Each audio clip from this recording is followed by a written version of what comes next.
Now I know some of you are here because you're looking for manifestation help, and I know some of you are here because you're stuck with limiting beliefs. But I do know all of you want to step into the life of your dreams, so this video is for you. You can kind of think of this video as a Manifestation 101 toolkit, or a simple tool to unlock those limiting beliefs. Hello again, my friend. Edward here, your personal success coach, with another weekly episode of Mindset and Manifestation using my conscious engineering approach, a blend of proven practical tools plus a dash of metaphysics to help you step into the life of your dreams. And a big welcome to my new subscribers who've joined me on this journey recently.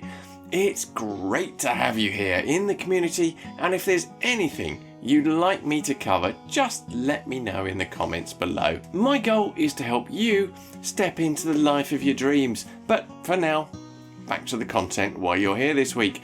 And first up, let's look at why your first steps in manifestation usually don't work, and why you give up, and why some people say manifestation is a crock of... In the short space after my last sentence, you probably experienced why without even realizing it. And again there in the silence.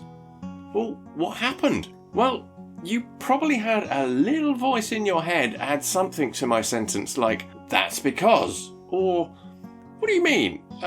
How? What did I just miss?"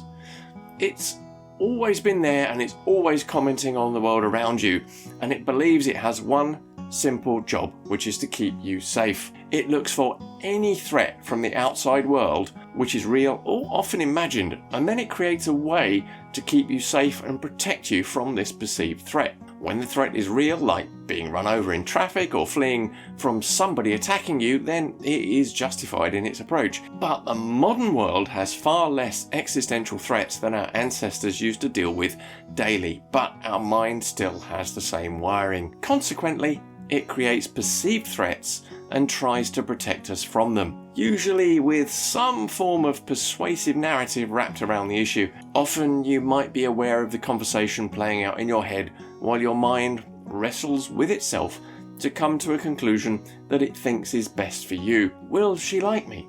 Do I look good in this shirt? Maybe it's too much. My brother would kill me if he knew I was going to that place. He will think I'm cuckoo for being woo-woo. Manifestation? Yup, mad as a box of budgies. And so it goes on. Unfortunately, all of the logic that the mind is using to protect you, aside from the existential threats, is manufactured logic based on observed experiences that have been picked up from others. Whether this is your parents' good intentions to keep you safe, your teachers, your friends, your peer groups, or the constant repetitive bombardment from the media or even social media. But what probably happened was a form of fear transference instead of protection. Now think about this for a moment.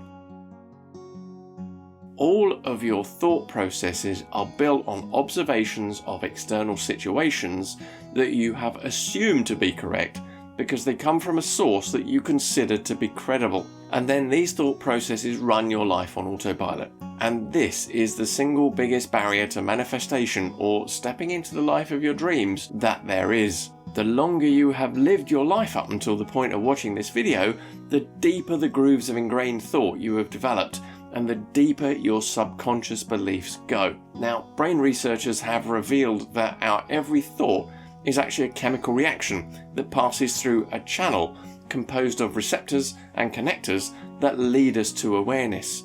And when a certain thought is repeated often enough, it forms a groove. Future thoughts automatically return to the familiar grooves in the brain, and as these grooves deepen over time, it takes much greater effort to change those ways of thinking. Imagine the pathways that are created when we accept negative ideas that invade our conscious and unconscious awareness from the individuals and the media. They can have a huge impact on what we believe and consequently how we operate in the world. We can easily become hypnotized into a negative groove, and you can see examples of this in people's behavior changes over the last 2 years alone. Now, according to Marisa Peer and neuroscience, there are 11 rules that dictate why we get the results we do, and these are central to how our life unfolds. And the 11 rules go like this. Number 1, what is expected tends to be realised. Number 2, imagination is more powerful than knowledge when dealing with your own mind or the minds of others. Number 3, in a battle between emotion and logic, emotion always wins. Number 4, your mind always does what it thinks you want it to.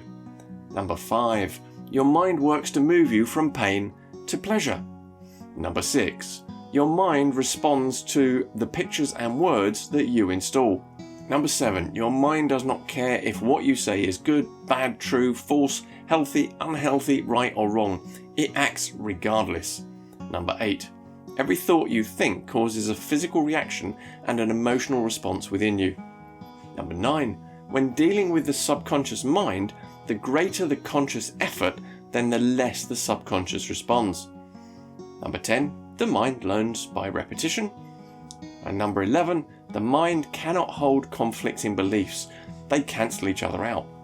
But until you become aware of what is going on inside your head and slowly start to buff out these deep grooves, your needle of manifestation is going to skip around all over the place and your results will be hit and, well, mostly miss. So how do you do this? How do you reprogram your subconscious? Ultimately, we need to become the observer of our thoughts, and meditation helps you with this. But we're going to start with baby steps, which are affirmations and gratitude. Our self-talk is key to unlocking the mind's powers, and that is why starting with a simple affirmation and gratitude practice twice a day is the best place to start. Let's not try to manifest that dream house or our ex back on day one. We've got some old habits to unpick, but let's start with something simple and really buff out those grooves. Let's go back and look at rule 6. Your mind responds to the pictures and words you install. So let's install new programs through new words and new pictures, which are affirmations and gratitude. You just need a few minutes in the morning. It sets the day off positively, and also a few minutes before you sleep. This reminds you that despite what your brain might be trying to convince you otherwise, that things are actually good and you have reasons to be thankful and rejoice. Remember, we humans have a negativity bias. It's how the brain tries to keep us safe, but it tends to make more things negative or threatening than they actually are.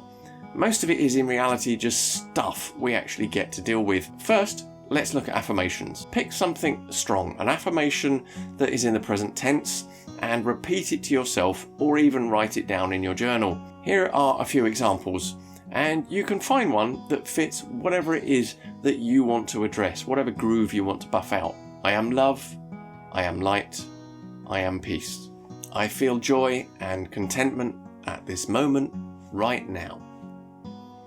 I awaken in the morning feeling happy and enthusiastic about life. I rest in happiness when I go to sleep, knowing all is well in my world. My partner and I communicate openly and resolve conflict peacefully and respectfully.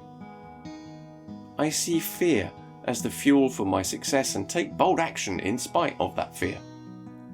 I always see only good in others, and I attract only positive, confident people. Now, if you're finding this video useful, remember to like the video.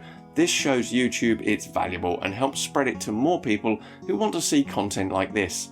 And it helps me know what content you like, and I can make more of it as well. So pay it forward with a like. Thank you.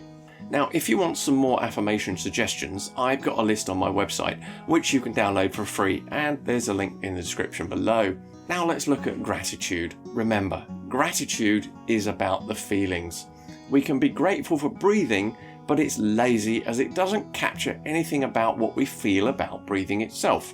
It's more beneficial to say something like, I am grateful for the invigorating feeling of the cold air of a winter's day on the back of my throat when I breathe.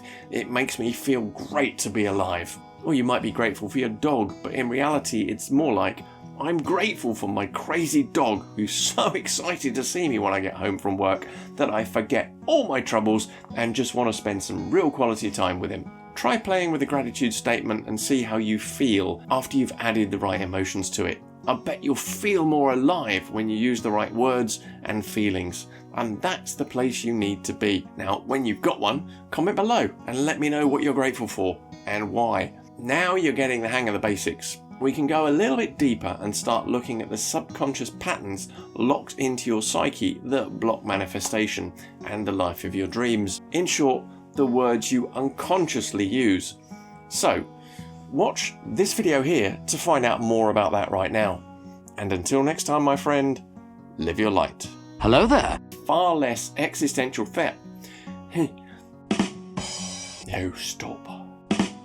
And it doesn't care if I'm talking out of my absolute arse at this point.